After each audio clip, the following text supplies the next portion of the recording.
नमस्कार मंडळी, आजच्या व्हिडिओमध्ये तुम्हा सर्वांचे मी स्वागत करते आणि आज आपण नवीन व्हिडिओ घेऊन आलेलो आहोत. तर सोमवारी आहे सोमवती अमावस्या आणि अमावस्येला आपण नेहमीप्रमाणे वेगवेगळे उपाय करतो.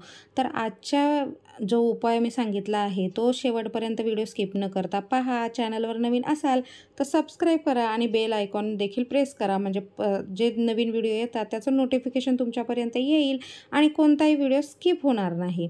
तर चला तर मग सुरुवात करूया. तर सोमवती अमावस्या ही विशेष मानली जाते आणि याच दिवशी सोमवार देखील आलेला आहे. हा श्रावण महिन्यातील 5वा सोमवार आहे, शेवटचा सोमवार आहे. त्यामुळे विशेष महत्त्व या दिवसाला प्राप्त झाले आहे. याच दिवशी मातृदिन आहे, बैलपोळा आहे. याच अमावस्येला आपण पिठोरी अमावस्या देखील म्हणतो. तर या दिवशी आपण असे वेगवेगळे उपाय करायचे आहेत आणि आपण याच्या अगोदर देखील व्हिडिओ पाहिले आहेत की काय उपाय करायचे. तर आजचा उपाय आहे की आपण जेव्हा अमावस्येला वेगवेगळे उपाय करतो तर त्यात सर्वप्रथम केला जाणारा अंघोळीच्या पाण्यामध्ये काही गोष्टी, काही वस्तू आपण अशा टाकून त्याच्यामुळे आपल्या सर्व दोष, अडचणी, नकारात्मकता दूर होईल. आपल्या पिढ्यांचे जे दारिद्र्य असते ते नष्ट होईल. तर अशा कोणत्या गोष्टी आहेत की ज्या आपण आपल्या अंघोळीच्या पाण्यामध्ये टाकायच्या आहेत. तर सोमवारी 2 सप्टेंबर रोजी आहे सोमवती अमावस्या. सकाळी आपण लवकर उठायचं आहे. जर आपल्याला शक्य असेल तर आपल्या जवळ नदी असेल किंवा तलाव असेल तर याच्यामध्ये आपण अवश्य स्नान करायचं आहे, तर्पण करायचं आहे, सूर्याला अर्घ्य द्यायचं आहे. मात्र जर हे शक्य नसेल, आपण घरीच अंघोळ करणार असू तर अंघोळीच्या पाण्यामध्ये आपण अवश्य मीठ टाकायचं आहे. जर हे मीठ खडे मीठ असेल तर अतिशय उत्तम. मीठ का बरं टाकायचं आहे तर मीठ हे नकारात्मकता दूर करतं. आपण पाहतो की दृष्ट लागलेली असेल, नजर दोष झाले असेल, नजर बाधा झालेली असेल, मुलांमध्ये नकारात्मकता असेल तर आपण मिठाने त्यांची दृष्ट काढतो. का काढतो? कारण यामुळे आपल्या जे वाईट शक्ती असतात आपल्यामध्ये प्रविष्ट झालेल्या त्या निघून जातात. मिठाने दृष्ट काढणे अतिशय शुभ मानले जाते. त्याचप्रमाणे आपण आंघोळीच्या पाण्यामध्ये जर हे मीठ टाकलं तर आपल्या आयुष्यात असलेली नकारात्मकता दूर निघून जाते. कोणाची आपल्याला नजर दोष, वाईट लागलेली नजर असेल, कोणाचं आपल्याला म्हणतात करणी बाधा असेल ती निघून जाते. जे काही दोष असतात, आपण प्रवास करतो, आपण वेगवेगळ्या ठिकाणी जातो तर काही वाईट शक्तींचा आपल्यावर प्रभाव झालेला असतो, तो निघून जाण्यासाठी देखील आपण आपल्या आंघोळीच्या पाण्यामध्ये मीठ टाकायचं आहे. तर ह्या गोष्टी आपल्याला भरपूर म्हणजे सतत कराव्या लागतात, त्याच्यामुळे आपल्याला याचे परिणाम मिळतात. आणि त्याचप्रमाणे आपण दुसरी गोष्ट टाकणार आहोत, चिमूटभर हळद. तर हळद देखील आपल्या ज्या धार्मिक आपले जे आपण अनुष्ठान करतो त्याच्यामध्ये अतिशय महत्त्वाची मानली जाते. हळद देखील आपली नकारात्मकता दूर करण्यासाठी उपयुक्त मानली जाते. हळद ही लक्ष्मीप्रिय आहे. लक्ष्मी आकर्षित करण्यासाठी देखील हळदीचा उपयोग होतो. आपल्याला जर म्हणजे आपल्या घरामध्ये गरिबी असेल, आपल्याला लक्ष्मी आपली येत असेल मात्र स्थिर राहत नसेल तर लक्ष्मी प्राप्तीसाठी देखील आपण हळदीचा वापर करतो, वेगवेगळे उपाय करतो. तर निश्चित आपण आपल्या अंघोळीच्या पाण्यामध्ये थोडीशी चिमूटभर हळद टाकायची आहे. असं केल्यामुळे आपले जे योग असतात लक्ष्मी प्राप्तीचे ते प्रबळ होतात. आपल्याला वेगवेगळ्या संधी मिळतात आपल्याला लक्ष्मी प्राप्तीसाठी. हळदीचे आपल्याला माहिती आहे वेगवेगळे उपाय केले जातात. आपण जे दिवे बनवतो त्याच्यामध्ये देखील हळद टाकण्याचे विशेष महत्त्व आहे. कारण हळद ही अतिशय सकारात्मक आपल्याला ऊर्जा देते. आपल्या जी नकारात्मकता असते ती दूर करते. आपल्या अंघोळीच्या पाण्यामध्ये आपण मीठ टाकायचं आहे, हळद टाकायची आहे.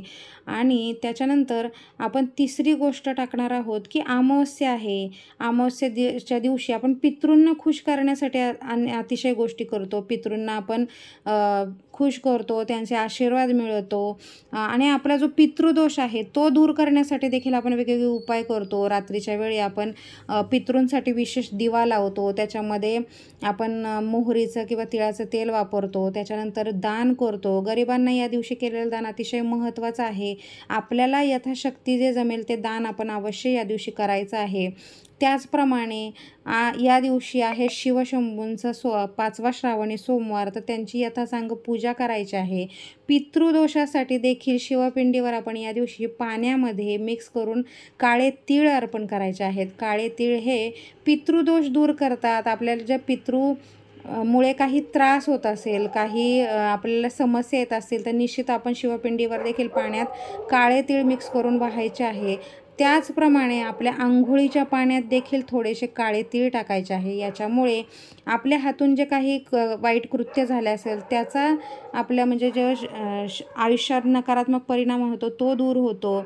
आपल्या 7 पिढ्यांचे दारिद्र्य नष्ट होते. आपले पितृदोष असतात ते दूर होतात. पितृ आपल्यावरती खुश होतात, आशीर्वाद देतात आणि देवांच्या अगोदरही पितृंचे दिलेले आशीर्वाद आपल्याला खूप प्रभावीपणे साथ देतात किंवा ते प्रभावी असतात आपल्यासाठी. आपल्या आयुष्यातली नकारात्मकता दूर करतात. ज्या पितृदोषामुळे अडचणी येत असतात त्या दूर होतात. त्यामुळे अवश्य आपण आपल्या अंघोळीच्या पाण्यामध्ये मीठ टाकायचं आहे, हळद टाकायची आहे आणि थोडेसे काळे तीळ टाकायचे आहे. तुम्ही याचा परिणाम अवश्य पहा की खूप चांगले परिणाम होतात. पितृंचा आपल्या घरामध्ये जर दोष असेल तर खूप आपल्याला वाईट समस्यांना सामना करावा लागतो. घरातही सतत म्हणजे भांडणं होत असतात, कोणी ना कोणी सतत आजारी पडत असतं. त्याच्यानंतर आपल्या घरामध्ये सुख शांती नसते, समृद्धी नसते, लक्ष्मी येत नाही, पैशांची चणचण असते आणि आपण ज्या काही गोष्टी ठरवतो त्या पूर्णत्वास जात नाही. प्रत्येक गोष्टीमध्ये अडचण येतात. प्रत्येक जी आपण ठरवलेली गोष्ट आहे तिच्यामध्ये काहीतरी विघ्न येत राहतात आणि ती पूर्णत्वास जात नाही. त्याचप्रमाणे आपले मुलं चिडचिडे बनतात, मुलांचं वागणं व्यवस्थित नसतं किंवा मुलांमध्ये काही दोष निर्माण होतात की ते आईवडिलांबरोबर पटत नाही किंवा अशा काही अनेक गोष्टी असतात की आपल्याला व्यवसाय करत असतो तर व्यवसायात यश येत नाही.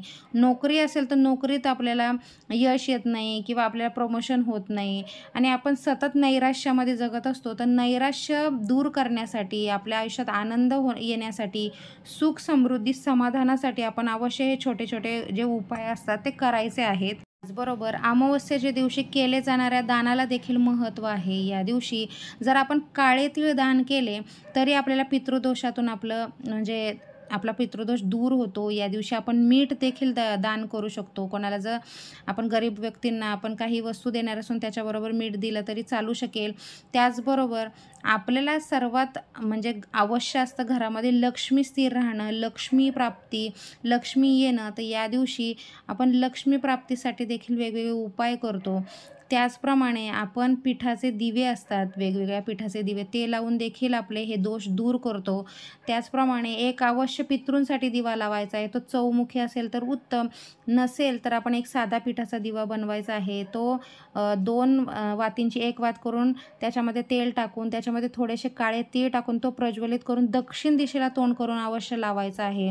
त्याच्यामुळे देखील आपले जे पितृदोष आहे ते दूर होतील. जे आपल्या पिढ्यानपिढ्या आलेलं जे दोष असतात, दारिद्र्य असतं ते नष्ट होतं आणि आपल्या सर्व गोष्टी सुकर होतात. आपल्या घरात सुख, शांती, समृद्धी येते.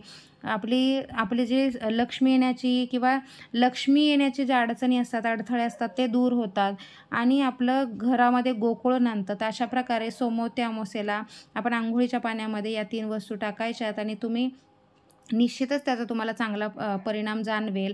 तर अशा प्रकारे आजची व्हिडिओ इथेच मी थांबवते आहे. श्री स्वामी समर्थ. जय जय स्वामी समर्थ. धन्यवाद.